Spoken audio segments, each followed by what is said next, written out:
Hello everybody and welcome to this video which focuses on narrative structure. This video will focus on question 5 on paper 1 of the AQA GCSE English language exam. Now I'm hoping that you've already watched my video on how to plan an answer for this question, and narrative structure is hugely important when it comes to writing a really good answer for a narrative piece of writing for question 5. So firstly, narrative structure is the plot and the story together, okay? So the story is the action which actually takes place, okay, and that includes the characters as well. And the plot is how the story is told. Now together, those come together and they make the narrative structure. So if we think of it in terms of how you actually order your events within the story itself, that's what we mean when we talk about the structure of your writing. Now, lots of people in history have looked at texts, they've looked at plays, they've looked at novels, and they've analysed how these pieces of writing are put together. Now, the Greek philosopher Aristotle put forth the idea that a whole thing, a complete thing, always has a beginning, a middle, and an end. Now, those initial thoughts that he came up with have been adapted by many people. Now, the one that we discuss all the time with our students is Gustav Freytag, and he was a very famous novelist in the 19th century. And he came up with Freytag's triangle, and you'll see it just at the bottom of the screen now. He proposed that all dramatic works consist of 5 parts. An exposition where you set the scene and provide background information. Then you'll have rising action, which is where the events build to a point of greatest interest, which is the climax, and that's where the main action of the story or the turning point in the story takes place. And then you've got a period of falling action where perhaps the conflict unravels, and then a resolution where the conflicts are resolved or the conclusion of your story happens. Okay, so we always discuss Freytag's triangle when we talk about making a very dramatic piece of narrative writing. Now, conflict, I've just discussed there. Conflict is a huge thing when it comes to making your writing more dramatic and more effective with regards making your reader feel as though they're involved, making them feel like they're on the edge of their seat. So conflict's really important. Now, you can have lots of types of conflict, and you often will find conflict in most texts.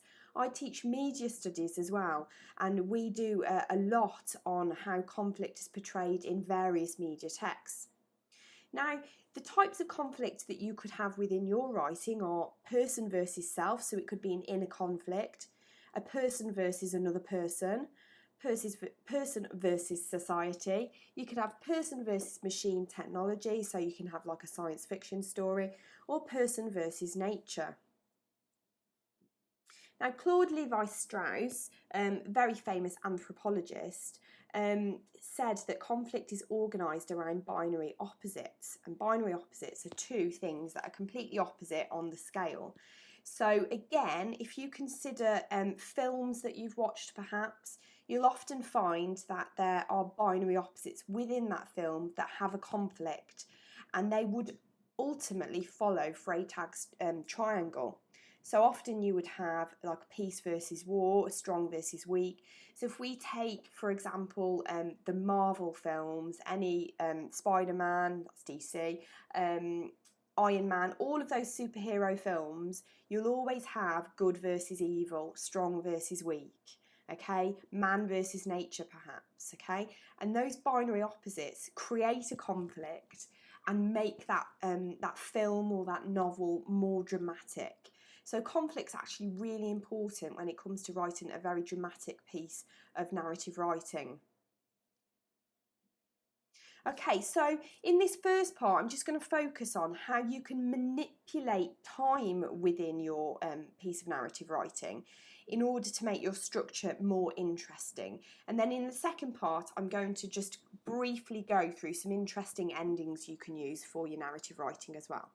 So first of all, if we're considering manipulation of time, The types of things we can do with regard to structure is we can look ahead, we can freeze time, we can look back, we can mix up the chronological order of things, we can speed down and slow things up, so we can actually change the pace of our writing as well. So I'm just going to go through these in a little bit more detail. So if we want to look ahead, we can use a technique called foreshadowing. And what this does is it hints at or signposts your narrative's main event. Now, I'm pretty sure that your teacher will have gone through foreshadowing when you've analysed other texts. So you can use this technique in your writing, and it creates suspense and arouses expectation. Now, it can be quite difficult for you to use, especially if you're under time constraints. So I think the easiest way to plan for foreshadowing is to work backwards from your main event. So if you know what your climax is going to be, then you can consider how you can provide hints and clues to your reader at the beginning of your narrative leading up to your climax. So that's the first technique that you could use within your piece of narrative writing, just to make that a little bit more dramatic. Another technique you can use is focusing on the exposition, which is the beginning part of your narrative. Now, the exposition introduces your background information, remember, okay? So you will be focusing on talking about the events, the settings where you're focusing your narrative on, and the background of the characters. Now, you need to make sure that you only include important information.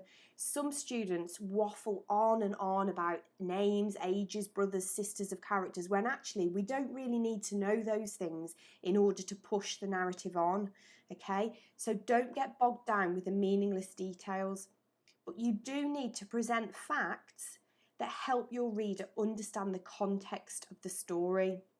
Now, one film that does this really well is Star Wars. So at the beginning of Star Wars, you have this scroll, okay, and it gives you the brief overview of what has happened and what is about to take place.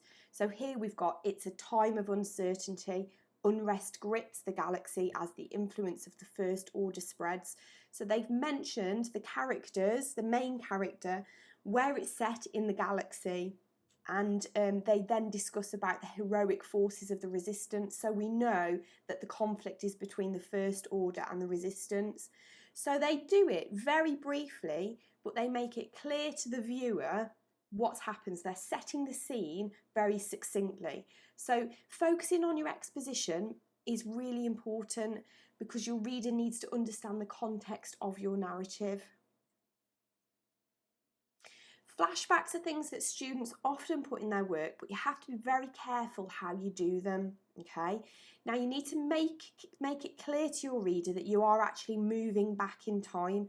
We can use a flashback to indicate to your reader something that's happened in the past that's particularly important to that point in the story, okay? Now you can do this in a novel by introducing a new chapter.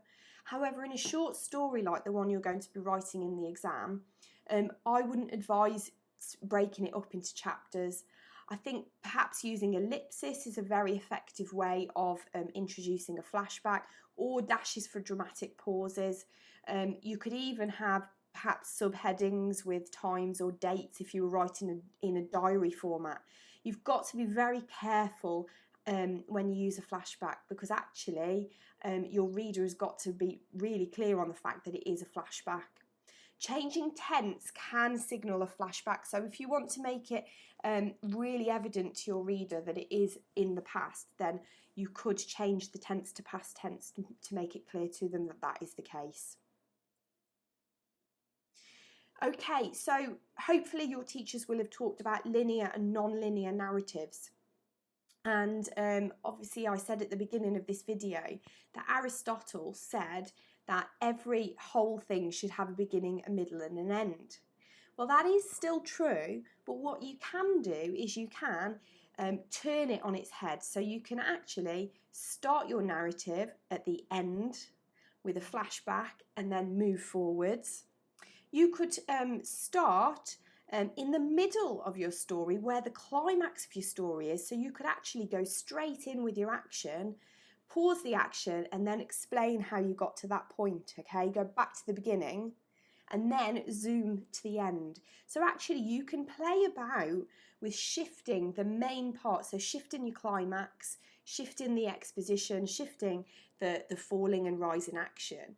And by shifting that and making it a non-linear narrative, that really makes your structure much more interesting.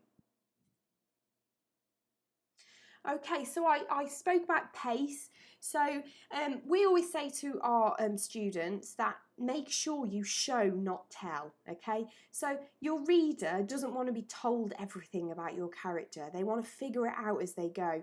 At the end of the day, we read these texts and we like the fact that we can imagine in our minds what the characters are like and what the action is that's taking place.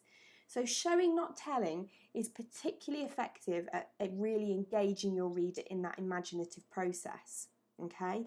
However, sometimes we need to up the pace a bit. We need to increase the drama and the action that's going on. So that's when telling, not showing, comes into its own. So if you want to create a particularly fast, action-filled section in your text, then you can actually tell your reader what is happening, okay? So you flip around from the showing and you focus on the telling, and changing that pace within your narrative really makes it much more interesting, okay? So again, playing around with pace can alter the structure of your writing too. Okay, so in the second part of this video on narrative structure, I'm going to look at interesting ends, and I'm also going to focus on what you need to consider when you look at that exam question you're given for question 5 on paper 1. Thanks for listening. Hopefully you will be subscribing to the channel as we speak. Make sure you keep updated with the videos I'm adding. Also, you can follow me on Twitter at AQA Exams if you have any questions about the AQA GCSE English language exam. Also, head over to my website aquaexams.wordpress.com for loads of free resources. Thanks for listening.